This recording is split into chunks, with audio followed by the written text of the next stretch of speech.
WhatsApp guys, आज हम देखने वाले हैं भारत की सबसे बड़ी रेड। 200 करोड़ कैश सीज्ड बरामद हुआ है धीरज साहू के। तो इस बारे में कोई आइडिया नहीं था, हमें वीडियो सजेस्ट करी गई है। भाई ये कब हो जाता है, कब सो के उठते हैं ये पता, ये शायद से कल की न्यूज है, जिम में भी कोई डिस्कस कर रहा था। तो पूरा मामला पता लगेगा आज रौनक के फनतंत्र के एपिसोड से। चैनल बने तो प्लीज सब्सक्राइब, वीडियो कर दें लाइक। 1 2 यार 200 रुपए कैश ना रखा हमारे पास घर में यार, जो 200 करोड़। ओहो 1 2 3 गो। अच्छा, आज का जो अपने प्रोग्राम है ना, वो हम इरफान भाई के उस वीडियो से शुरू करेंगे, ठीक है? ये वाला। हाँ, क्या बात है सर, क्या बात है सर। भाई कांग्रेसियों ने साबित कर दिया है कि वोट भले ही उन्हें कम पड़े, मगर नोट आज भी सबसे ज्यादा इन्हें ही पड़ते हैं। कांग्रेस ने प्रूव कर दिया है कि सरकार भले ही हमारी 4 राज्यों में ना हो, सांसद भले हमारे 50 भी चुनकर ना आते हो, मगर सबसे ज्यादा माल तो आज भी हम ही कूट रहे हैं। और एक बार वो वीडियो दिखाओ भाई, और एक बार इरफान भाई का वीडियो। क्या बात है सर, क्या बात है सर। खबर है कि उड़ीसा और झारखंड में कांग्रेस के राज्यसभा सांसद धीरज साहू के यहाँ पर रेड पड़ी है और अब तक इस रेड में 300 करोड़ रुपए मिल चुके हैं। जी हाँ, 300 करोड़। ये इनकम टैक्स के इतिहास की सबसे बड़ी रेड मानी जा रही है। आज तक किसी रेड में सिंगल आदमी के पास इतना कैश नहीं मिला है और बड़े गर्व के साथ बताना पड़ रहा है कि फाइनली जब ये रिकॉर्ड बना तो इसका क्रेडिट एक कांग्रेस नेता को ही गया। और एक बार इरफान भाई का वीडियो तो बनता है बाबा। क्या बात है सर, क्या बात है सर। जी हाँ, अगर कांग्रेसी नेता के अलावा कोई और ये रिकॉर्ड बना लेता तो कांग्रेस की सदियों पुरानी गौरवशाली भ्रष्ट परंपरा का बड़ा अपमान हो जाए। ये मुद्दा कांग्रेस के लिए इसलिए भी गर्व का विषय है क्योंकि बहुत से लोग डाउट करने लगे थे कि ऐसा तो नहीं कि सत्ता से दूर होकर कहीं कांग्रेस के लोग भ्रष्टाचार करना भूल गए हैं। लेकिन ना, धीरज साहू जी की अलमारियों ने ऐसी गंदी सोच रखने वालों के मुंह अपनी अलमारियां खोलकर बंद कर दी है। कांग्रेस ने बता दिया है कि एक तैराक 10 साल भी पानी में न उतरे तो भी वो तैरना नहीं भूलता, शेर बूढ़ा हो जाए तो भी वो शिकार करना नहीं भूलता। क्या समझे? कभी कभी गोलमाल भी हो जाता है। लोग बता रहे हैं कि अभी तक सिर्फ 10 कमरों में रखी अलमारियों की काउंटिंग हुई है। अभी तो 10 कमरे और कई लॉकर और खुलने हैं। शक है कि अगर वो खुलेंगे तो ऐसा ना हो कि उनमें से पैसों के साथ एक आध देश न निकल आए। पैसा ही पैसा होगा। पता लगा कि अलमारी के किसी लॉकर में स्विस बैंक गिरवी रखा हो। खबर तो ये भी है कि पाकिस्तान वाले बोल रहे हैं कि चाहो तो कश्मीर के साथ साथ बलूचिस्तान भी हमसे ले लो, बस बदले में धीरेन्द्र साहू की एक आध अलमारी दे दो बाबा। आप नोट मिलने का इससे अंदाजा लगाएं कि ये सारा पैसा अलमारियों में मिला है, बोरियों में मिला है, बैगों में मिला है। इतना कैश मिला है कि कैश गिनते गिनते अब तक 4 मशीनें खराब हो चुकी हैं। काउंटिंग करने के लिए बड़ी मशीनें ओडिशा से मंगवाई गई हैं। टोटल 40 मशीनें काउंटिंग के काम में लगी हैं। जो अफसर बेचारे काउंटिंग कर रहे हैं वो काउंटिंग खत्म होने से पहले उस साइट को भी नहीं छोड़ सकते। बाहर का कोई आदमी अंदर आ नहीं सकता, इसलिए 4 दिनों से वो लोग बेचारे सिर्फ ब्रेड और केले खाकर पेट भर रहे हैं। आम आदमी ब्रेड खाकर पेट तब भरता है जब उसके पास पैसे ना हो, और यहाँ पर कुछ लोगों को इसलिए ब्रेड खानी पड़ रही है क्योंकि गिनने के लिए पैसा बहुत है। वाह रे देवा वाह, उठा ले रे बाबा। अरे देवा। बीजेपी के सांसद निशिकांत दुबे जी दावा कर रहे हैं कि धीरज साहू के पास 2000 करोड़ रुपए तक मिल सकते हैं। वो इस घोटाले का कनेक्शन गांधी परिवार और कांग्रेस से बता रहे हैं। जिस धीरज साहू के यहाँ छापा पड़ा है उनकी अब तक कोई खबर नहीं है। तो कौन है ये धीरज साहू, कैसे आया इनके पास इतना पैसा, कैसे इस छापेमारी को भारत के इतिहास की सबसे बड़ी रेड बताया जा रहा है? इन सारे सवालों पर आइए खुलकर बात करते हैं और इस वीडियो को शुरू करते हैं। प्लीज वीडियो अगर मजेदार लगे तो प्लीज इसे दबा के शेयर करना, चैनल को सब्सक्राइब करना। तो वीडियो शुरू करें। केजरीवाल जी अगर इजाजत हो तो करो फिर।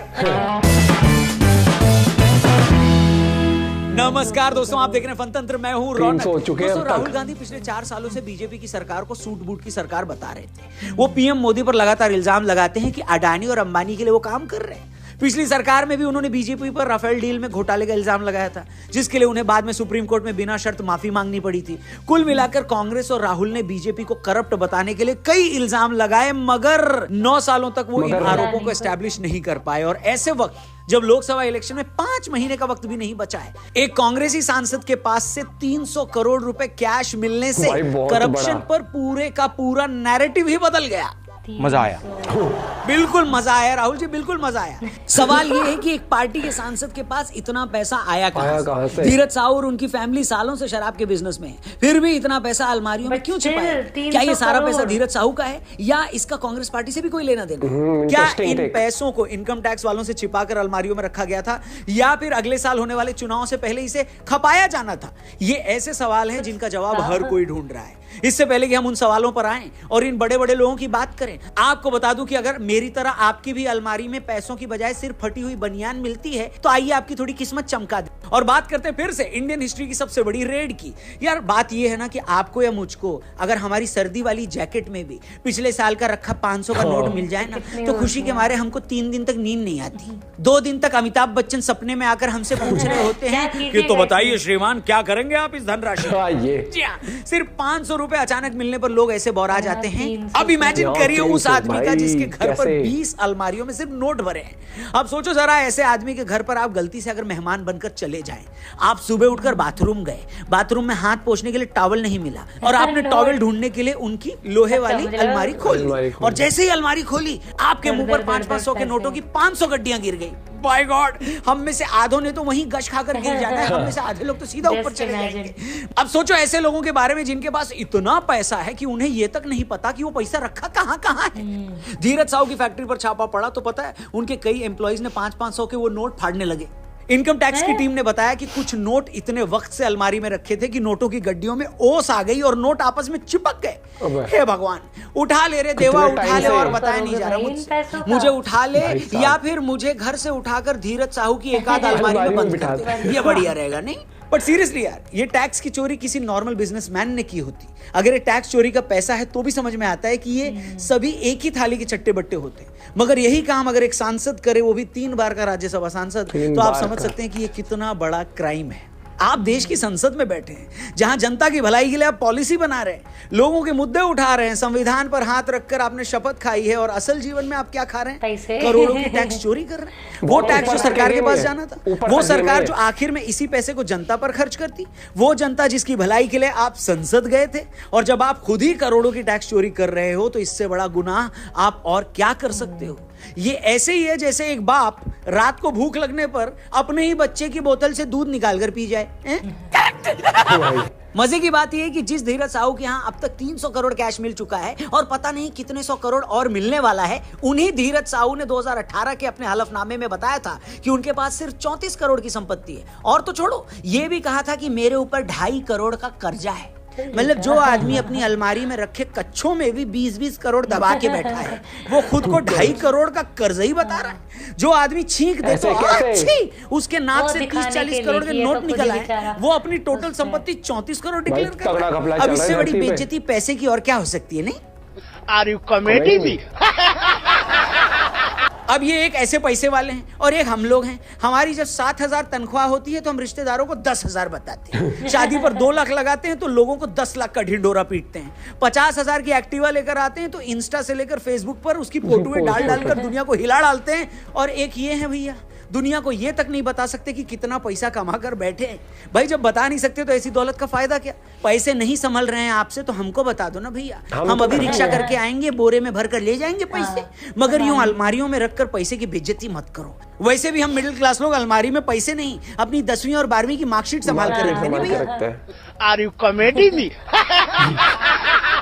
खैर मजाक अपनी जगह है, मगर ऐसा देश जहां आज भी बड़े पैमाने पर लोग जरूरत भर का भी नहीं कमा पाते, छोटी छोटी बीमारियों में बिना इलाज के मर जाते हैं, कुछ 100 रुपयों के लिए दिन रात मजदूरी करते हैं, पैसों की कमी के चलते अपने बच्चों को स्कूल नहीं भेज पाते, ऐसे मुल्क में सांसदों को करोड़ों रुपए छिपाकर अलमारियों में रखना देश के कानून से ज्यादा उस गरीब जनता का मजाक है। बताइए जरा, इसी सांसद के इलाके में ऐसे कितने ही माँ बाप होंगे जो त्योहारों पर अपने बच्चों को नए कपड़े नहीं दिलवा पाते होंगे।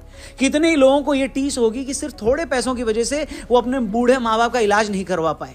अगर उनके पास कुछ 100 रुपए होते, 1-आध हजार भी होता, तो वो अपनों को बचा सकते थे। और जिस वक्त ये गरीब आदमी अपनी जिंदगी की इस दुर्दशा पर रो रहा था, उसी वक्त उससे कुछ 100 मीटर की दूरी पर एक सांसद की अलमारी में रखे करोड़ों रुपए धूल खा रहे थे। क्या इससे बड़ा अपमान लोकतंत्र का कुछ हो सकता है क्या? इससे बड़ा पाप एक देश अपने लोगों के साथ कर सकता है क्या? ना, बिल्कुल नहीं कर सकता।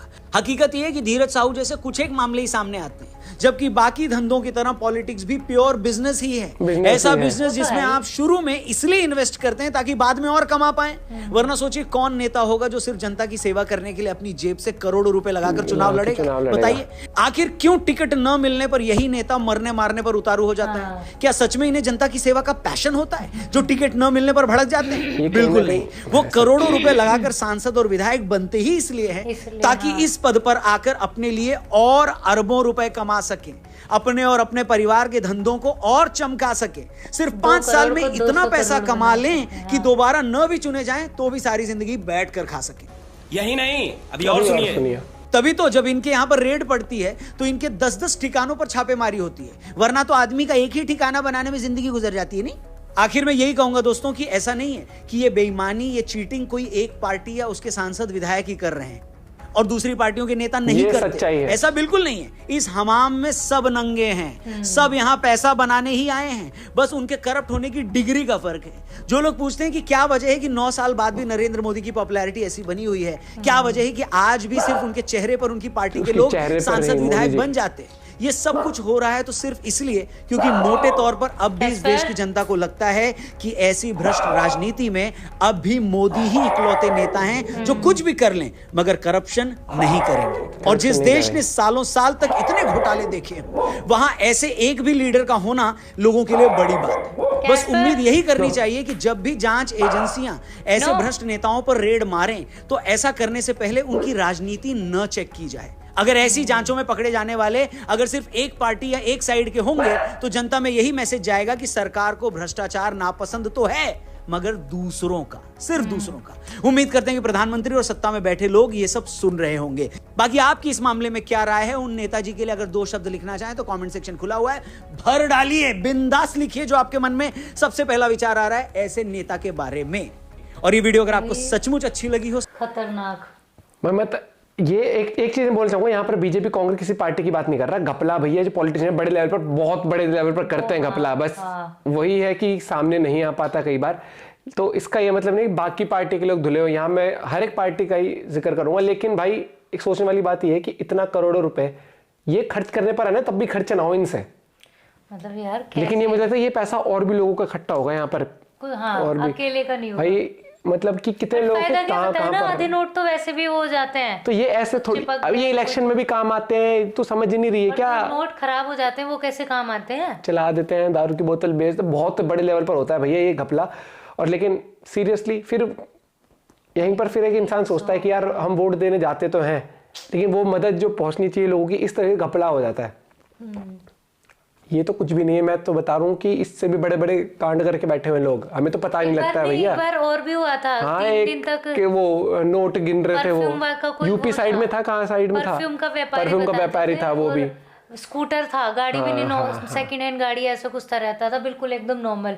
उसके भी 3-4 दिन लगातार घपले के ऊपर, इसके ऊपर जब तक बहुत बड़ी लेवल की सजा नहीं होगी ना, जब तक बहुत बड़ी कार्रवाई, पॉलिटिशियंस है भैया निकल जाते हैं, फिर बच जाते हैं, बेल पे आ जाते हैं बाहर, जिंदगी जी लेते हैं बाहर। अभी एक वीडियो आई थी बाहर कि जेल में ऐसे पैर दबा रहे हैं, बैठे हुए अखबार पढ़ रहे, पैर दबाए जा रहे हैं, उनके मसाज चल रही है। भैया तो नाम की जेल होती है इनके लिए।